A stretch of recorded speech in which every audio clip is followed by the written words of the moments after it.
ఈ రెసిపీని మీరు మిస్ అయ్యారంటే లైఫ్‌లో అమృతం మిస్ అయినట్టే అండి. ట్రస్ట్ మీ ఒక్కసారి ట్రై చేయండి సూపర్‌గా ఉంటుంది.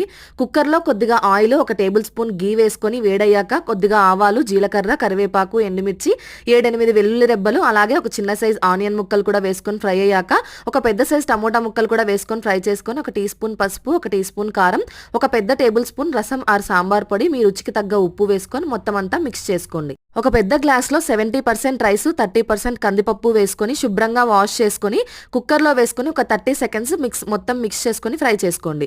ఒక గ్లాస్ కందిపప్పు రైస్‌కి 4 గ్లాసులు వాటర్ పోసుకొని లాస్ట్‌లో మీకు నచ్చితే కొద్దిగా బెల్లం వేసుకోండి. నచ్చకపోతే స్కిప్ చేసుకోండి. మూత పెట్టుకొని మీడియం ఫ్లేమ్‌లో 4, 5 విజిల్స్ వేయించుకోండి. విజిల్ వచ్చేలోపు కొద్దిగా ఒక నిమ్మకాయ సైజ్ అంత చింతపండుని నానబెట్టుకోండి. మొత్తం అంతా పప్పును మంచిగా ఉడికిపోయిన తర్వాత నానబెట్టుకున్న చింతపండు గుజ్జును కూడా ఇందులో వేసుకొని మిక్స్ చేసుకొని చివరగా కొద్దిగా కొత్తిమీర, నెయ్యి వేసుకొని సర్వ్ చేసుకుంటే ఆహా! అద్భుతం. అంతే, తప్పకుండా ట్రై